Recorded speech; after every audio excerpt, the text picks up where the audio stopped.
안녕하세요. 생생법률쇼 진행을 맡은 김도희입니다. 법과 친해지는 제일 좋은 방법, 생생법률쇼. 오늘도 크고 작은 법률 문제로 어려움을 겪고 있는 여러분을 위한 법률 상담은 물론이고요. 세상을 들썩이게 하는 이슈들을 법적으로 풀어보는 시사 법률 토크까지 준비되어 있습니다. 법률과 관련해 궁금한 내용이 있으신 분들은 상담 전화 02557-8295번으로 연락을 주셔도 좋고요.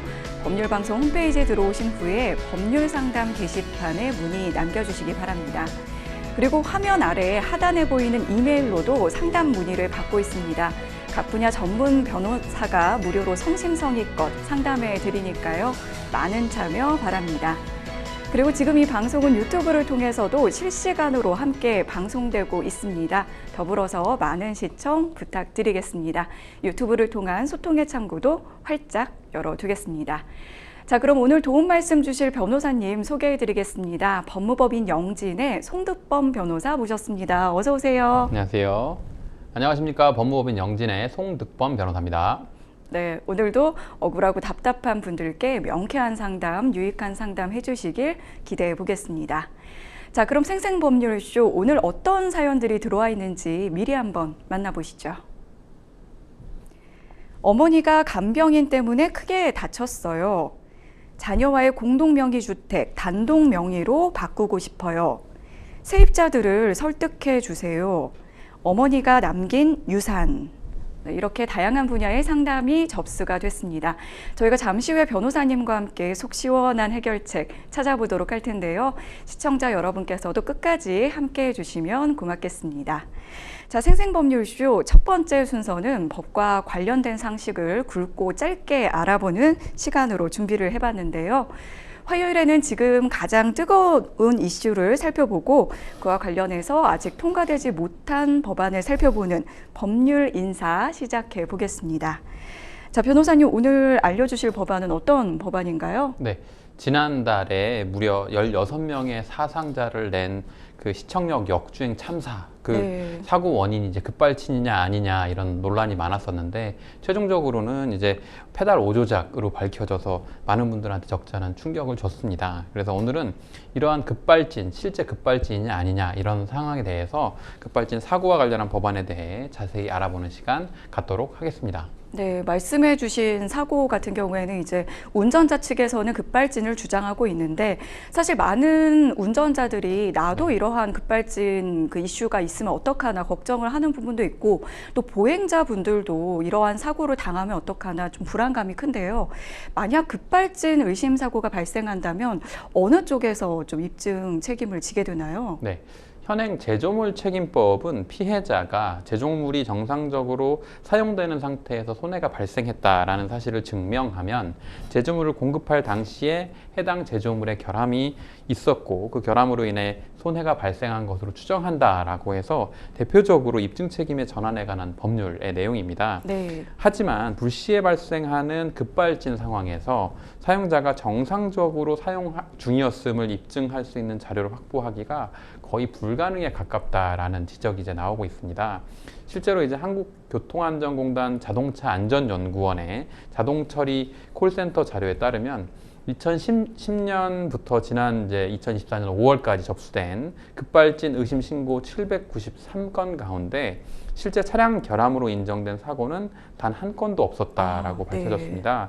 제조물 책임법은 2017년에 개정돼서 과거보다 소비자의 입증 책임이 줄어들긴 했지만 여전히 아직 실효성이 떨어진다는 지적을 받고 있습니다. 네, 21대 국회에서도 이제 급발진 사고 관련해서 이제 법안이 발의가 됐었고 22대 국회에서도 보안 입법이 계속해서 발의가 되고 있는 상태인데요.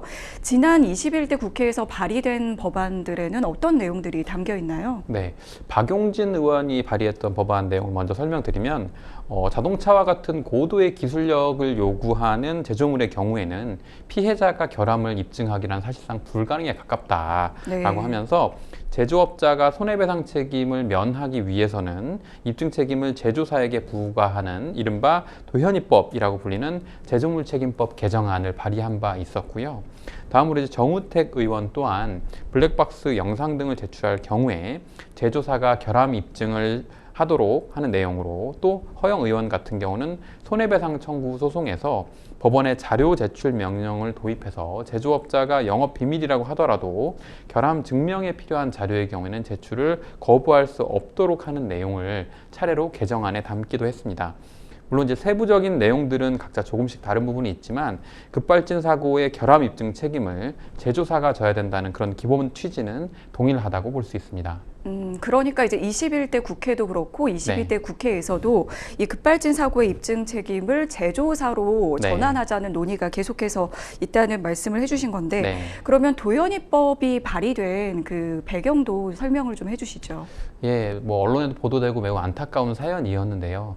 2022년 12월에 강원도 강릉에서 60대 여성이 몰던 이제 차량이 빠른 속도로 도로를 질주하다가 지하 통로에 추락하는 사고가 발생했습니다. 운전자였던 60대 여성은 크게 다쳤고 차에 타고 있던 손자 12세 이도현 군이 현장에서 사망하는 일이 벌어졌는데요.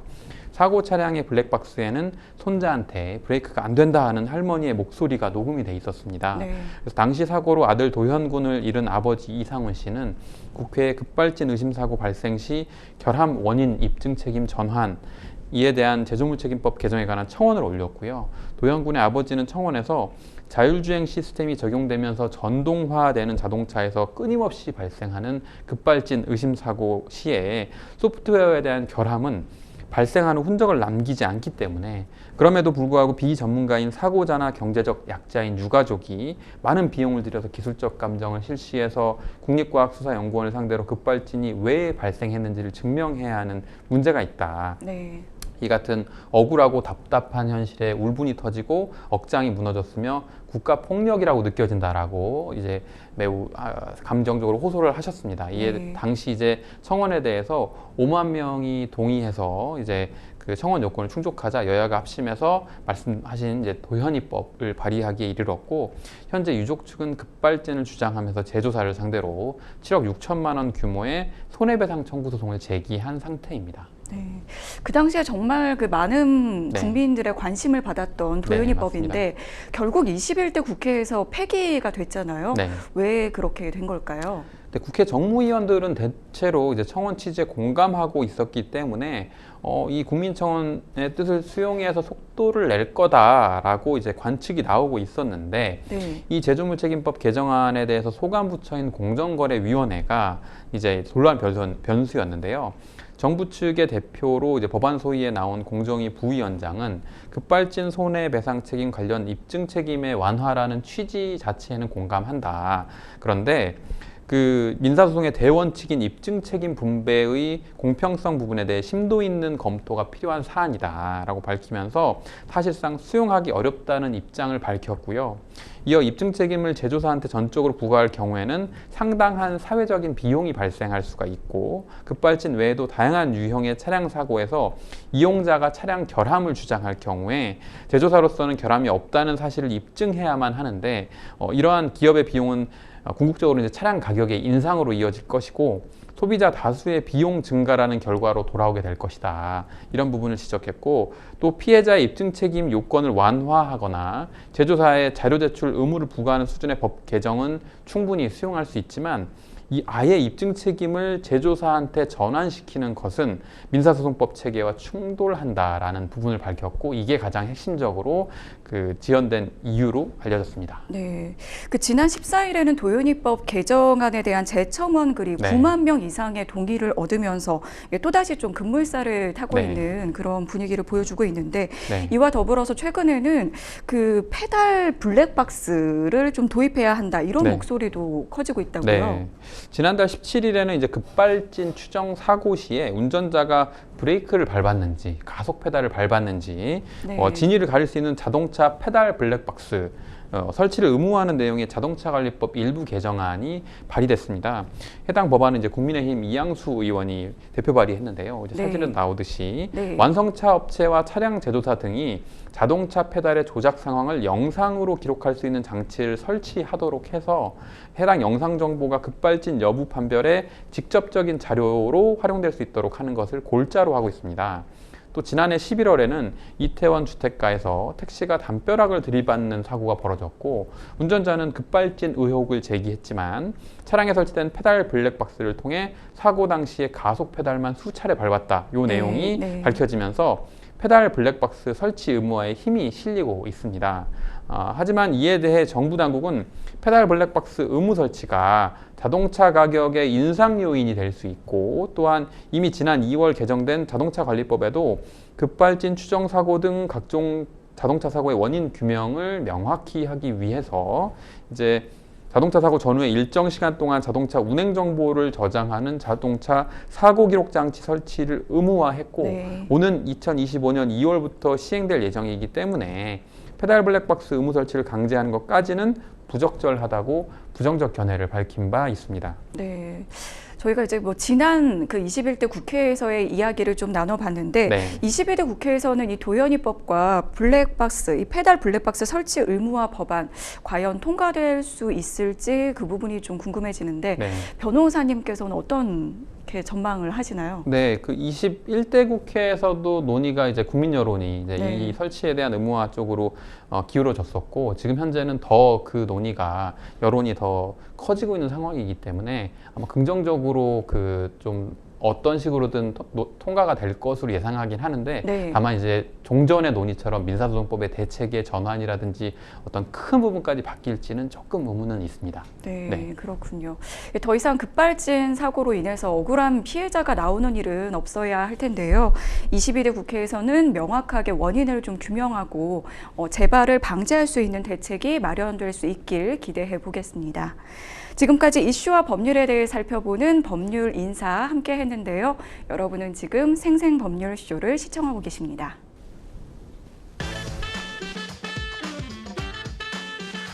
어렵고 복잡한 법률 문제로 고민하고 계신가요? 그렇다면 생생법률쇼가 도와드리겠습니다. 생생법률쇼에선 민사, 형사, 가사 등 각 분야 전문 변호사들이 매년 800여 건의 법률 문제를 속 시원하게 해결해드리고 있는데요. 그럼 무료로 법률 상담을 받을 수 있는 3가지 방법, 지금부터 소개합니다. 첫째, 02557-8295번으로 전화해 법률 상담 신청을 한다. 둘째, 법률방송 홈페이지에 접속해 법률 상담 게시판에 사연을 올린다. 셋째, 지금 화면에 나오고 있는 이메일 주소로 사연과 연락처를 보낸다. 속 시원한 법률 상담 프로그램 생생법률쇼. 지금 바로 상담 신청하세요.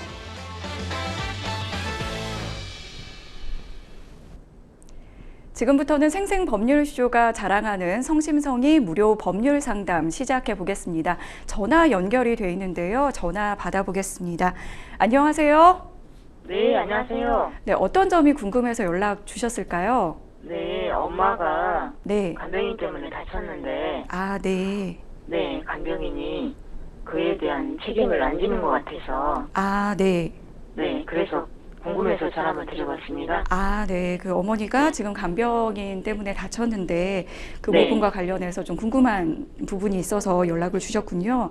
네, 옆에 이제 송득범 변호사님 나와 계신데요. 상담 네. 받아보도록 하겠습니다. 네, 안녕하세요. 네, 안녕하세요. 법무법인 네. 영진의 송득범 변호사입니다. 네, 네, 일단은 어. 네. 어머님께서 엄마가, 그 다치신 네. 경위와 관련해서 이제 좀 더 상세하게 말씀 주시면 거기에 대해 제가 답을 드리기가 좋을 것 같은데요. 한번 말씀 네네. 주시겠어요? 엄마를 제가 이제 케어를 네. 하고 있었는데, 제가 네. 이제 갑자기 수술을 했어요. 네. 그래서 간병인이 필요해서, 이제 중환부센터, 네. 그 아침에 등원을 시키고 그 다음에 오후에 4시 반에 와서 엄마를 이렇게 받는 그런 형태였어요. 네.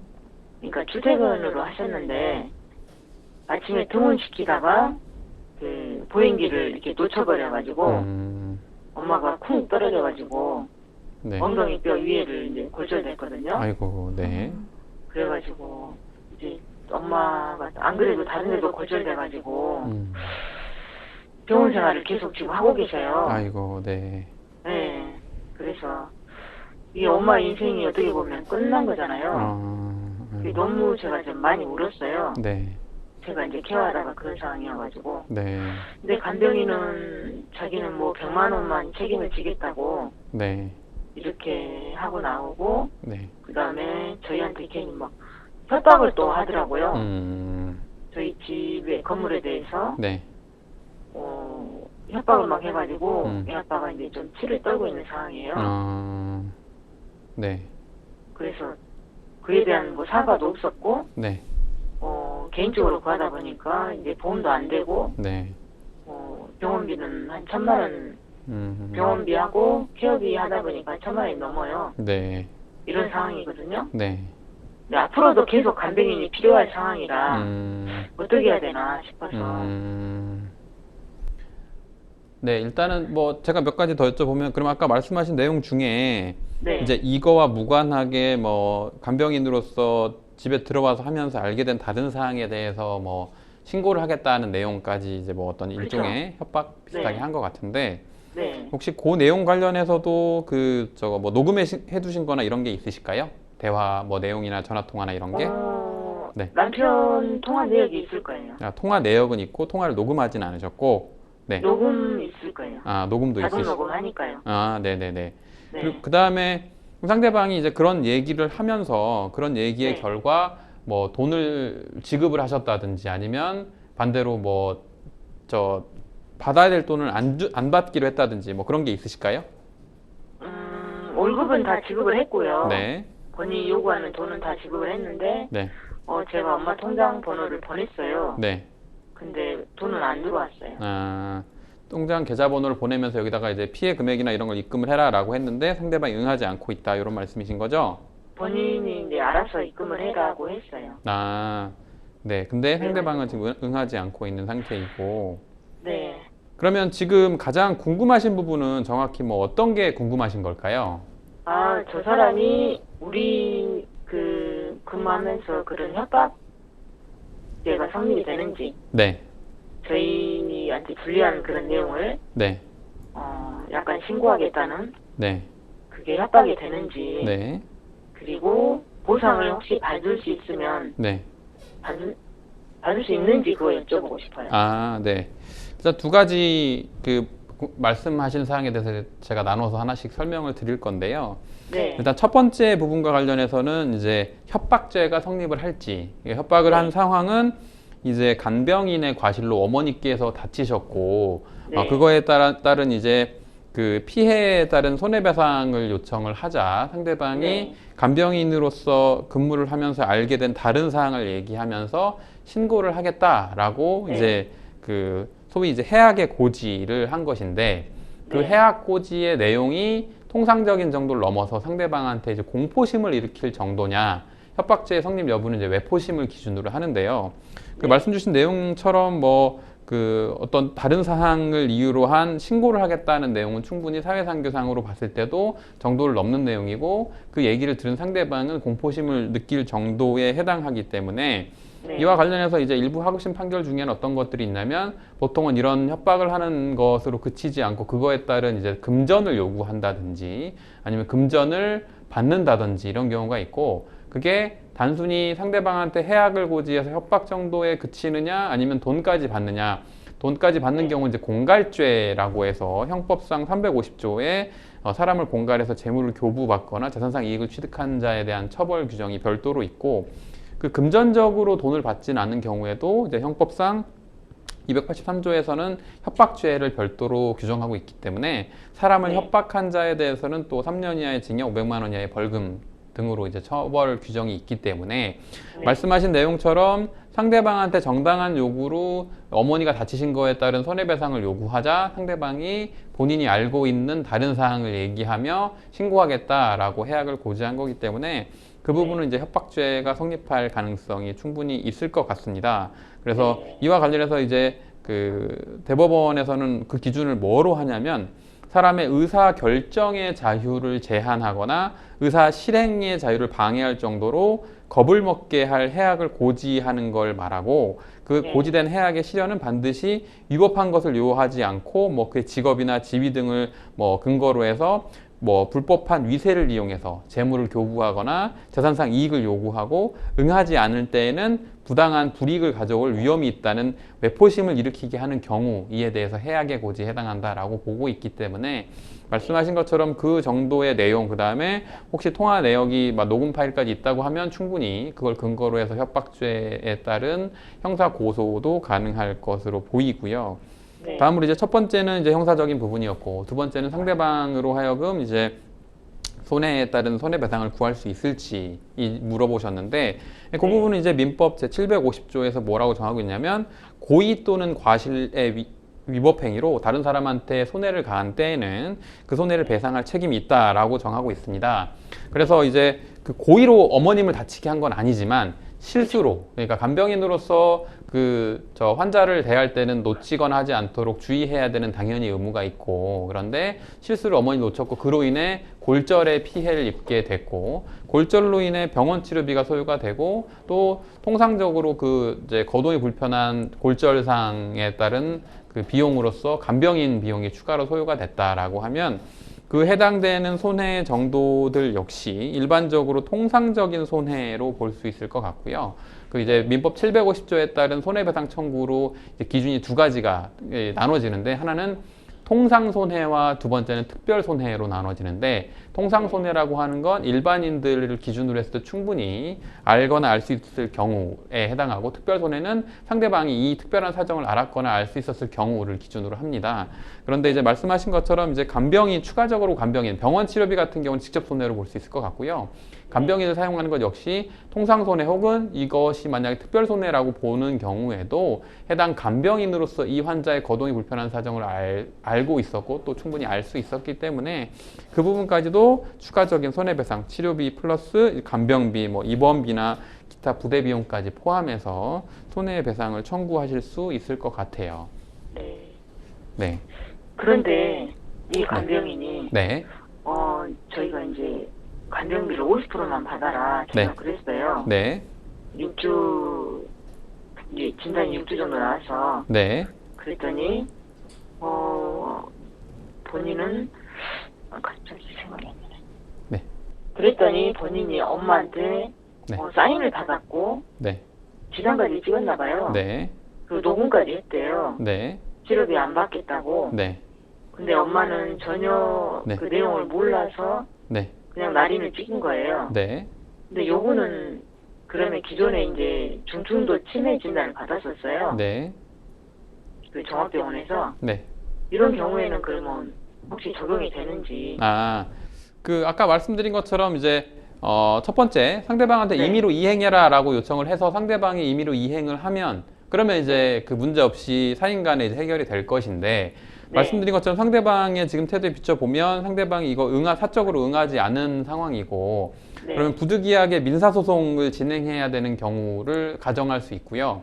그럼 만약에 민사소송으로 소장을 얼마 뭐 아까 말씀하신 피해 금액을 포함해서 몇백만 원을 손해배상으로 청구 소송을 했을 때, 상대방이 이제 본인은 이미 당사자로부터 이 피해와 관련해서 면제하도록 합의를 했다라고 주장할 네. 수 있겠죠. 네. 근거로 말씀하신 것처럼 지장을 찍은 것과 또 녹음 파일 같은 거를 함께 할 수 있을 텐데, 그때 이제 그 소송에서 그 쟁점에 대해서는 뭐라고 항변할 수 있냐면, 당사자가 중증도의 치매를 판정을 받았다는 진단서를 첨부하고 그에 따라 당사자가 독단적으로 이걸 결정할 수 있는 의사 능력이 없었다라고 하는 사정을 입증하게 되면 그 해당 합의가 효력이 없다는 사항을 밝힐 수 있고요. 혹은 이제 그 말씀하신 내용을 좀 더 명확하게 하는 방법으로는 뭐가 있냐면, 어머님에 대해서 지금 그게 쟁점이 될 것 같으면 절차상으로 어떤 법의 제도가 있냐면 성년 후견이라고 하는 제도가 있습니다. 성년 네. 후견이라고 하는 건 당사자가 고령 혹은 치매, 질병 등으로 통해서 정상적인 의사 능력이 없는 경우에 당사자가 어머님 명의로 집이 있다든지 재산이 있다든지 이런 부분들이 충분히 있을 수 있고, 그 경우에 당사자가 독단적으로 결정하는 게 어려운 상황에 자녀가 어머니를 케어하든지 지금 말씀하신 것처럼 임의로 합의하든지 처분하든지 이런 문제가 생기지 않도록 후견인의 신청을 할 수 있고요. 그럼 법원에서 성년 후견에 따른 이제 대상자에 해당하는지를 판별하기 위해서 또 말씀하신 것처럼 치매에 따른 의사결정 정도가 어느 어느 정도인지에 따른 뭐 법원에서 감정을 통해 결정을 하게 되고 그거에 따라 후견인으로 지정이 되신다면 말씀하신 것처럼 그 민사소송에서 이 당시에 이 합의서를 작성할 당시에 이미 의사 능력이 제대로 없었다라고 하는 부분을 소명해서 재판에서 유리하게 진행하실 수 있으니 이 부분도 한번 고려하시는 게 좋을 것 같기는 해요.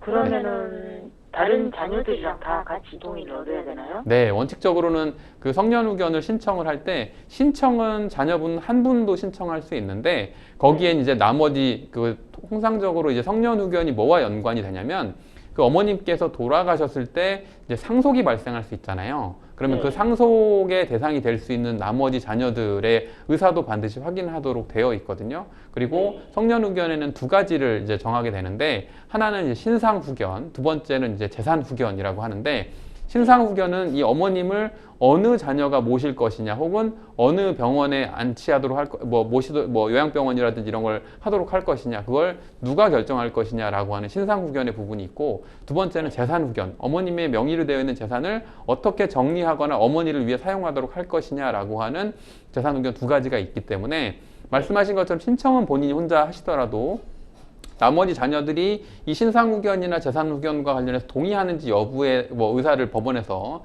물어보시고 나머지 자녀분들도 동의한다라고 하면 당연히 그거에 따라 진행이 될 것이고 혹은 나머지 다른 자녀분들이 내가 모시고 싶다라고 하는 부분이 만약에 있다 그러면 그런 부분에 대한 것도 종합적으로 고려해서 절차가 진행되기 때문에 그 성년후견이라는 제도가 있고 그 절차는 생각보다 좀 비송 절차에 가깝기 때문에 신청인의 주장도 중요하지만 그 어머님의 가장 복리에 어떤 게 가장 좋을 것인가 그걸 기준으로 법원에서 판단을 해 주시니까요. 그런 부분도 함께 고려하시는 게 좋을 것 같습니다.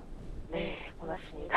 네, 알겠습니다. 그리고 한 가지 또 궁금한 게 있어요. 네네네, 말씀하십시오. 네. 지금 감독님이 계속 바뀌다 보니까 네. 엄마가 막 물고 그랬어요. 네. 좀 폭력적이어가지고. 네. 근데 또 감독님 한 분은 또 묶어버리더라고요, 엄마를. 어머니를 묶었다? 네. 예. 네, 막 이렇게 침대를 자꾸 인실 쓰는데 떨어지려고 하면서 네. 이제 묶어야 된다고 그래서 네. 그렇게 응했는데 네. 낮에도 묶은 거예요. 네. 그래서 이제 저희가 그 낮에를 봐가지고 네. 그걸로 인해서 이제 교체를 했거든요. 네. 근데 이제 그런 거 볼 때 이게 이제 24시간 저희가 어떻게 못 하잖아요. 네. 근데 그런 것들이 따로 법이 적용이 되는지 이 묶는 것을 네. 임의로 자기 임의로 이렇게 묶을 수 있는 건지 네. 그것도 좀 궁금해요. 어머니가 폭력적인 성향을 보이시고 그것 때문에 임의로 묶는다는 게 간병인을 기준으로 임의로 묶는다는 거 말씀하신 걸까요? 아니면 그 자녀분 간병인이요. 네. 간병인이요? 네. 당연히 간병인이 의료인이 아니기 때문에 원칙적으로 그 노인이 치매 성향이 있고 폭력적인 성향을 드러내는 경우가 있고 원칙적으로 그 치매 성향과 폭력적 성향에 그 몸을 묶는 것도 원칙적으로는 의사의 처방이 있어야만 합니다. 그러니까 노인병원이나 뭐 이런 요양병원이나 소위 그런 곳들 안에서도 이런 치매 환자들의 폭력성 때문에 보호구라고 해서 장구를 착용하는 경우가 있는데 그 보호구 역시도 의료법에 따른 그 일정한 기준이 있어요. 그러니까 장시간 착용하게 되면 혈전이 발생해서 사망에 이를 수 있기 때문에 몇 시간 이상 하면 안 되고 또 그 경우도 폭력적인 성향이 될 경우에 어느 정도 제재 조치를 하고 다시 또 이제 풀고 뭐 이런 것들을 하기 때문에 그거는 간병인은 의료인은 아니거든요. 그렇기 때문에 간병인이 임의로 판단해서 몸을 묶는다든지 하는 거는 추후에 이제 그게 또 이제 노인 학대나 이런 부분들이 또 적용될 수 있어서 말씀하신 것처럼 이제 여기에서 결정하실 사항들이 몇 가지가 더 있어 보이는데 아까 말씀드린 것처럼 이제 어머니가 중증 치매 그다음에 그거에 따른 이제 성년후견 그 과정에서 병원 의료 처방이라든지 이런 부분들이 같이 병행돼야 되는 거라 물론 이제 현실적으로 어머님을 모시는데 어려운 부분이 있는 것 같지만 일단 전문가인 의사의 상담을 받으셔서 어머님의 현재 상태를 파악하시고 그거에 따라서 향후에 어떻게 진행할지는 그 의료 전문가인 의사와 상의하셔서 주치의와 결정을 하시는 게 가장 정확하고 맞을 것 같아요. 네. 고맙습니다. 네, 알겠습니다. 네, 오늘 상담 여기까지 진행하도록 하겠습니다. 전화 주셔서 고맙습니다. 감사합니다. 네. 여러 가지 뭐 네. 형사상 협박죄 적용 여부라든지 네. 민사상 손해배상 책임까지 그리고 가사 네. 부분의 그 상속이라든지 성년 후견인 제도까지 네. 두루두루 살펴봐 주셨습니다. 네.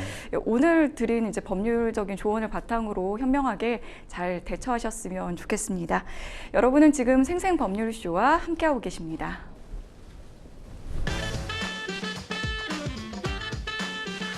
어렵고 복잡한 법률 문제로 고민하고 계신가요?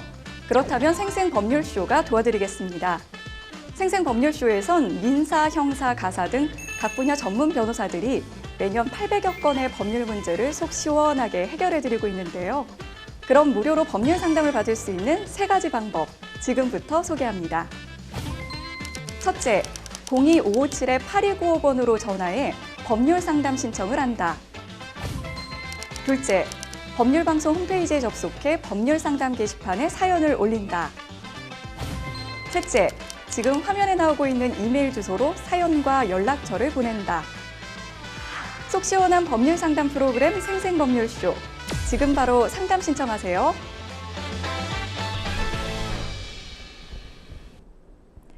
자, 이번에는 법률방송 이메일을 통해 들어온 여러분의 고민을 해결해 드리도록 하겠습니다. 어떤 내용인지 함께 보시죠.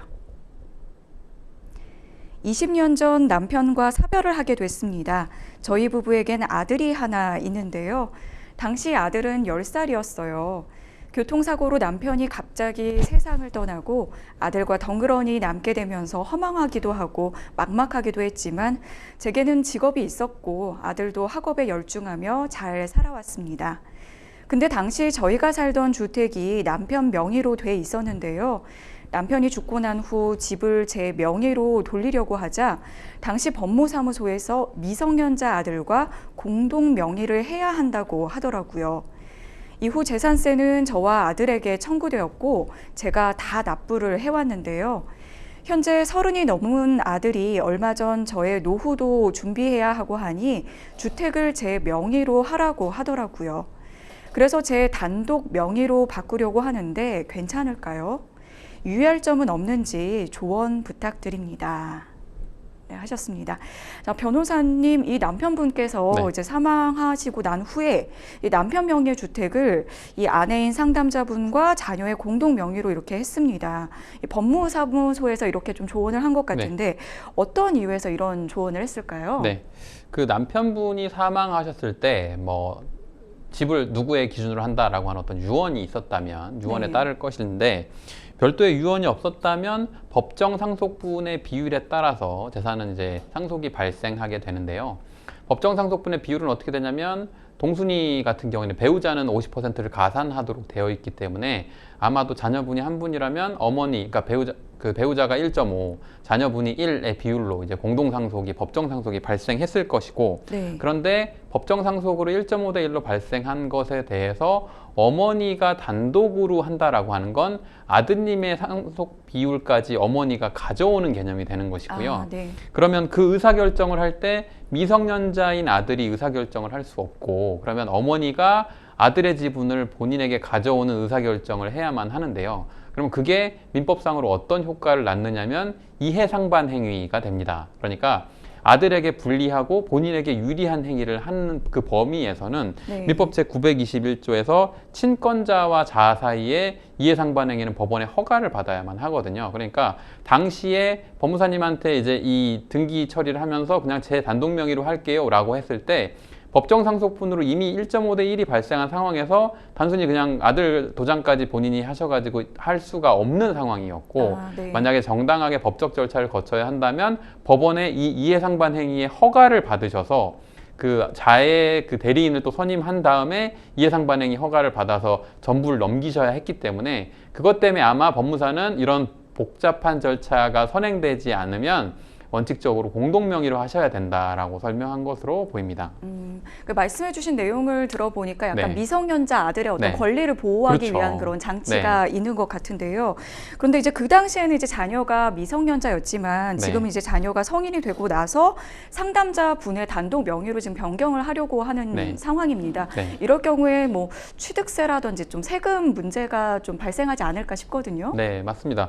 그 자녀가 성년이 된 후에 종전에 이제 공동명의 뭐 1.5대 1의 비율이었을 것으로 추정되는데, 그 공동명의에서 단독명의로 변경을 한다면 원칙적으로 그 원래 갖고 있던 1.5 부분이야 당연히 뭐 세금이 발생하지 않을 것이고, 근데 1 부분에 대해서 자녀 명의에서 어머니로 넘어오기 때문에 부동산의 소유자가 변경이 되는 것이고 재산을 취득하는 것이기 때문에 거기에는 당연히 자녀분의 지분 범위에서는 부동산의 취득세가 발생하게 될 걸로 보입니다. 네, 그렇다면은 이제 만약에 이제 단독 명의가 아니라 공동 명의로 계속해서 이어가는 경우에는 이 지금 현재 30이 넘는 이 아들이 다른 뭐 아파트 분양을 받게 된다면 뭐 이주택자라든지 이렇게 분류될 수도 혹시 있는 걸까요? 네, 자녀분이 만약에 공동 명의로 지금 하나를 갖고 있는, 어머니와 살고 있는 것을 갖고 있는 상태에서 추가로 주택을 구입한다. 그러면 자녀분 역시도 이제 이주택자가 될 가능성은 있고, 다만 이 부분에서 몇 가지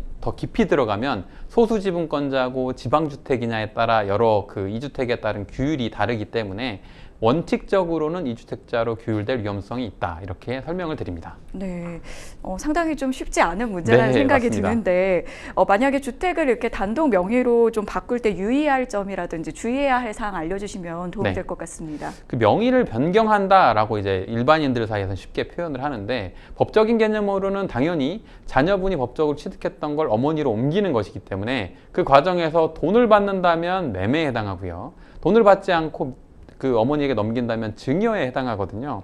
그러니까 증여세가 부과될 위험성이 있고, 물론 증여세도 이제 기본 공제 부분이 있기 때문에 증여세가 안 나올 수도 있지만 가액에 따라서는 증여세도 추가로 발생할 수 있다. 단순히 명의만 옮기는 게 아니다라는 점을 유념하셔야 될 것 같습니다. 네. 그런데 나중에 정말 한참 후를 좀 생각해 보면 상담자 분께서 이 주택을 또 아드님께, 아들에게 또 이렇게 좀 물려주게 될 수도 있잖아요. 그럴 경우에는 또다시 뭐 증여세 문제라든지 이런 것들이 발생할 수 있지 않을까요? 그렇죠. 뭐 증여를 통해서 이제 지분을 취득한 주택은 해당 부분에 대해서는 온전하게 또 어머니로 넘겨와 버린 거거든요. 소유권 이전은 완료가 된 것이고, 향후에 이제 만약에 증여를 한다라고 하면 그 지분만 가는 게 아니라 아마 본인이 갖고 있던 원래 1.5 부분까지 포함해서 전체 주택의 소유권이 이전되는 경우를 말씀하시는 거고, 아마 상속이나 증여 같은 걸 염두하실 텐데, 그 경우에는 당연히 또다시 이제 증여세, 상속세가 발생할 수 있습니다. 네, 그렇군요. 요즘에 이제 부부가 함께 사는 경우에 이제 그 단독 명의가 아니라 부부 공동의 명의로 하는 경우도 있는데, 이런 경우에는 뭐 어떤 좀 차이점이 있는지, 뭐 어떤 게 더 유리한지 좀 설명을 해주시면 좋을 것 같아요. 네, 부부 사이에 단독 명의로 하는 경우, 공동 명의로 하는 경우는 각각의 장단점이 있고 세금 측면에서도 차이가 있어서 한쪽이 반드시 유리하니까 꼭 하셔라라고 말씀드리지는 않는데요. 장단점을 설명을 드리면, 단독 명의로 하실 경우는 이제 장기 보유에 따른 세금 공제라든지 고령자 공제를 받을 수 있는 장점이 있다. 그 경우는 단독 명의를 전제로 하고요. 공동 명의로 하실 경우에는 보유 기간 중에 고가의 주택 같은 경우에는 종합부동산세의 기본 공제를 받을 수 있고, 또 집을 팔 때 양도소득세를 할 때는 누진세율 구간이 이제 낮아지는 장점이 있기 때문에 두 가지를 고려하셔서 어떤 게 좀 더 본인에게 적합한지를 결정하시면 될 것 같습니다. 네, 어떠한 제도라고 하더라도 나의 상황에 어떤 것이 제일 잘 맞는지 좀 현명하게 이렇게 판단하는 그런 부분이 가장 중요하지 않나 하는 생각이 듭니다. 저희는 계속해서 다음 사연 만나보도록 하겠습니다. 저는 얼마 전 경매를 통해 상가를 저렴하게 낙찰받았고 소유권 이전도 아무 문제 없이 잘 마쳤습니다. 그런데 재건축을 준비하는 과정에서 골치 아픈 문제가 생겼는데요. 9명의 세입자 중 3명의 세입자가 절대로 못 나가겠다고 버티고 있습니다. 정말 기분 나쁜 건 세입자들 모두 처음에는 이사비도 받고 대화를 잘 풀어나가는 분위기였는데요. 어디서 무슨 소리를 들었는지 갑자기 돌변한 겁니다. 세입자들과 원만하게 끝내고 싶은데 이제는 한계인 것 같은데요. 안 나가겠다고 버티는 세입자들, 법적으로 어떻게 해결할 수 있을까요? 네, 이렇게 사연을 주셨습니다. 사실 이 상가 소유주와 또 세입자들 이 양쪽 모두 이제 또 그 각자의 주장이 그렇죠. 있어서 이게 네. 어느 한쪽 편을 좀 들기가 어렵지만 네. 실제로 이런 상담을 하게 되는 경우에는 변호사님께서는 네. 어떻게 이 곤란한 상황에 대해서 말씀을 좀 해주시나요? 네, 그러니까 그 사안에 따라서 세입자분들의 사연이 안타까운 경우도 있습니다. 그러니까 뭐 이곳에서 오랫동안 장사를 해서 상권이 형성됐고 단골도 있는데 한순간 쫓겨나게 되면 다른 곳에 가서 이런 동일한 장사를 할 수 없다. 그래서 그 안타까우신 분들도 있고, 또 임대인분 입장에서 이 건물이 너무 낡아서 안전사고가 발생하거나 무너져서 사람들이 죽거나 이런 게 발생하지 않으려면 반드시 또 건물을 이제 수선하기에는 한계에 이르렀고 새로 지어야만 하는 그런 경우가 있는 경우도 있어서 양측에 나름의 그런 이유들이 있어서 상담 드릴 때는 이런 부분을 좀 고려하긴 합니다. 네. 여기에서는 이제 처음에는 이사비도 받고 대화가 잘 좀 풀어나가는 그런 분위기였는데 갑자기 좀 돌변을 했다고 하셨어요. 대화로 좀 풀지 못하면 법적인 좀 소송으로까지 이렇게 좀 나아갈 것 같은데 어떻게 대응을 해야 할까요? 네, 세입자분들이 계속해서 어떤 그러니까 전제는 합의 해지 혹은 계약의 종료를 했는데도 불구하고 안 나간다. 그런 경우에는 법적으로 이제 명도소송이라고 해서 소송을 제기할 수 있고요. 불법적인 점유자를 법적으로 내보내는 절차이기 때문에 소송을 통해서 결과적으로 강제 집행을 실행할 수가 있습니다. 네, 명도소송 말씀을 해주셨는데 명도소송의 어떤 조건이라든지 절차도 설명을 좀 해주시죠. 네, 가장 우선적으로는 임대차 계약이 적법하게 종료되어야만 합니다. 아무리 재건축을 추진하고 또 혹은 소유자라고 하더라도 함부로 임차인을 내보낼 수는 없고요. 적법하게 계약이 종료되면 후속적으로 이제 명도소송을 진행할 수 있는데 본격적으로 명도소송을 진행하기에 앞서서는 세입자가 제3자한테 점유를 넘기지 못하도록 점유 이전 금지 가처분이 선행돼야 되고요. 그 다음으로는 법원에 명도소송을 제기해서 승소 판결을 받아야만 하고 해당 판결이 확정이 되게 되면 후속적으로 강제 집행을 실행할 수가 있습니다. 네, 지금 이제 사연을 주신 분께서는 이제는 좀 한계에 다다른 것 같다 이런 말씀을 해주셨고 갑자기 이렇게 돌연 태도를 바꾼 것에 대해서 약간의 그 좌절감도 좀 느끼시는 것 같거든요. 이렇게 입장을 바꾸는 경우에 네. 법적으로는 좀 문제가 없는 건가요? 이게 뭐 쟁점이 여러 가지가 생길 수는 있어 보여요. 뭐 구체적으로 어떤 합의를 했는지에 따라서. 다만 이제 퇴거하고 명도와 관련해서 이사비까지 지급을 받았다라고 하면 계약이 이제 합의 해지된 것으로 볼 수 있고 합의 해지된 계약에 대해서 퇴거를 거부하고 있으니까 명도 소송을 제기하면 당연히 임대인이 승소할 것으로 보이고요. 혹은 이제 합의 해지에 이르지 않았다. 그래서 계약이 존속되고 있다라고 하는 점이 만약에 쟁점이 된다면 그 경우에도 이사비를 지급받았다가 태도를 바꾼 사정은 최종적으로 판결을 내릴 때 불리한 사정으로 작용하게 될 것 같습니다. 네, 지금 9명의 세입자 중에 지금 3명의 세입자가 나가지 못하겠다 이렇게 하면서 약간의 이제 단체적인 그런 행동을 좀 하고 있는 모습을 보이는데 이런 부분도 혹시 좀 법적으로 문제를 삼을 수 있나요? 네, 그 이제 요 재건축 업무가 업무로 볼 수 있느냐가 하나 전제돼야 될 것 같고요. 만약에 이 재건축 업무가 적법한 업무로 인정이 된다면 형법 제314조에서는 위력으로 사람의 업무를 방해한 자에 대해 업무방해죄 형사처벌을 두고 있는데 한 사람이 방해하는 것이 아니라 3명 이상이 이제 단체로서 이제 방해한다면 그 자체가 별도로 업무방해죄에 해당할 수 있지 않을까 하는 쟁점이 보이긴 합니다. 네. 법적 대응을 해도 만약에 그 세입자들이 끝까지 나가지 않는다면 그때 가서는 또 어떻게 해야 하나 이런 네. 고민이 좀 크실 것 같은데요. 네. 그때는 어떻게 해야 할까요? 네, 일단은 그 말씀드린 것처럼 명도소송을 해서 승소 판결을 하고 강제 집행을 하는 거는 법적으로 가장 완벽하고 안전한 절차에 해당하긴 합니다. 당사자가 사적으로 강제 집행을 한다, 뭐 용역을 쓴다, 그러면 불법적인 문제가 발생을 하는데 판결 확정된 판결문에 기해서 강제 집행을 한다면 적법하게 집행관이 강제 집행을 하게 되고요. 또 이 과정에서 사고를 방지하기 위해서 경찰이나 뭐 소방서 이런 곳들의 협조를 구해서 명도 절차를 진행하기 때문에 그 절차에 따른다면 그나마 안전하고 적법하게 진행할 수 있지 않을까 싶습니다. 네, 저희가 이제 법적인 뭐 분쟁이라든지 또 대응 절차까지 이제 설명을 해주셨는데 원만하게 또 잘 합의가 됐으면 좋겠다는 생각이 듭니다.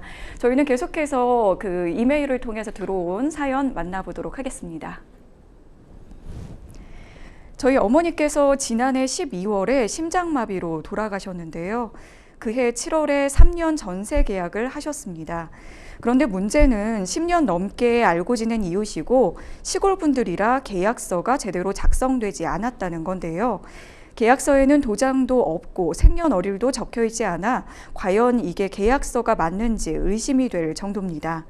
혼자 계시다 돌아가신 어머니가 생각나는 게 힘들기도 하고 어머니의 유일한 유산이기도 해서 얼른 전세 보증금을 돌려받고 그 집을 정리하고 싶은데요.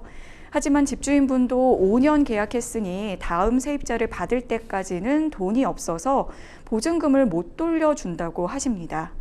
집을 내놓은 상태라고 하는데 저는 다른 지역에 있어서 실제 눈으로 확인도 못하는 상황인데요.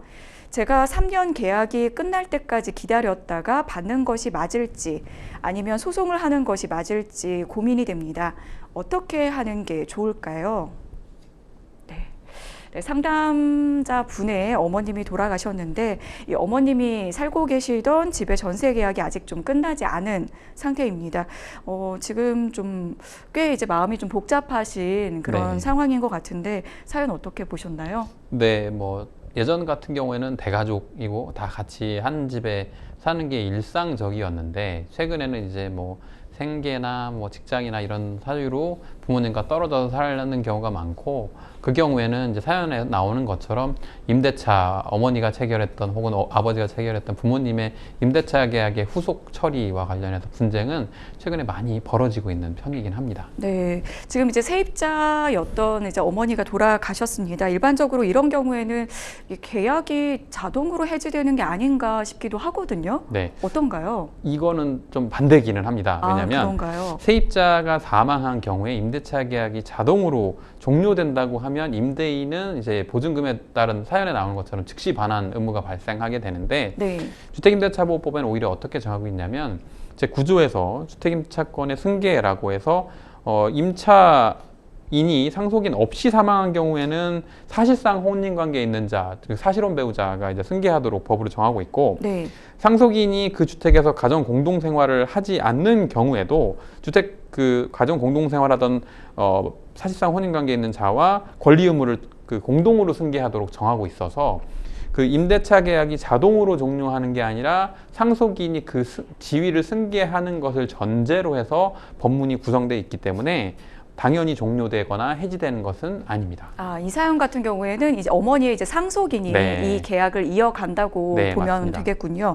그런데 문제가 이제 좀 계약서 문제가 있습니다. 네. 이 도장이 찍혀 있지 않고 생년월일도 이제 없는 그런 계약서라고 하는데 이렇게 좀 뭔가 굉장히 좀 허술해 보이는 계약서가 네. 이 법적으로도 좀 효력이 있을지 궁금하거든요. 네. 일단은 말씀하신 것처럼 도장도 있고 서명도 있고 그다음에 당사자에 따른 구체적인 내용까지 있는 계약서가 가장 당사자의 계약을 증빙하는 강한 내용에 해당하고요. 그게 이제 처분문서라고 해서 민사소송에서 가장 중요하고 유력한 증거로 활용이 되는데 뭐 사연자분처럼 어떤 특수한 뭐 지방의 마을의 관계들 때문에 그런 부분까지 생략하고 한 장의 종이에 적은 게 있다라고 하면 거기에 비록 말씀하신 것처럼 서명이나 생년월일이나 이런 부분이 좀 불특정되어 있다고 하더라도 계약이 실제로 존재하기만 했다면 그걸 증빙하는 용도로 뭐 형태나 내용과 상관없이 활용될 수는 있을 것 같습니다. 네, 지금 사연에서는 사실 뭐 집주인이 이 세입자와의 계약 자체를 좀 부인하거나 그러진 않는데 만약에 이제 뭐 계약 자체가 없었다, 네. 이렇게 좀 하는 경우에는 네. 어떻게 좀 대응을 해야 할까요? 네, 계약서가 존재하지 않는 상황에서 어떻게 보면 가장 큰 위험성은 계약 자체가 있었냐 없었냐, 그 다음에 두 번째는 보증금이 얼마였냐, 또 기간은 언제까지였냐라고 하는 사항들이 그 상대방 일방 당사자가 사망한 상태에서 그를 알지 못하는 상속인이 주장할 때 상대방이 여기에 대해 달리 말하거나 거짓을 주장하거나 부인해버릴 위험성이 있거든요.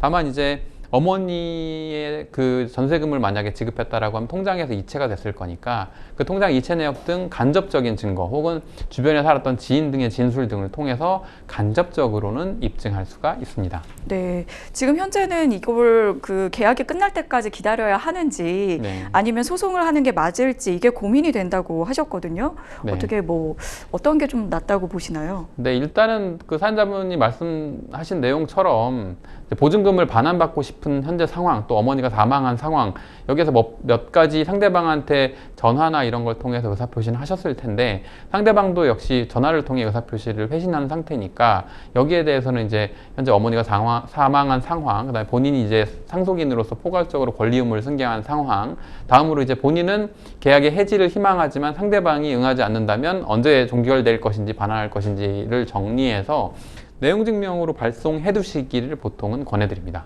네. 네, 생생법률쇼 오늘 여러 가지 사연들 살펴봤는데요. 많은 분들의 상담 전화가 걸려오고 있습니다. 도움이 필요하신 분들께서는 주저하지 마시고 연락 주시기 바랍니다. 상담 전화 02557-8295번으로 연락을 주셔도 좋고요. 또 법률방송 홈페이지에 들어오신 후에 법률상담 게시판에 문의 남겨주시기 바랍니다. 저희 이메일로도 문의를 받고 있으니까요. 많은 사연 보내주시면 전문 상담 변호사들이 상담을 해드리도록 하겠습니다. 자, 오늘 함께해 주신 송덕범 변호사님 고맙습니다. 네, 저희가 준비한 소식은 여기까지입니다. 시청해 주신 여러분 고맙습니다.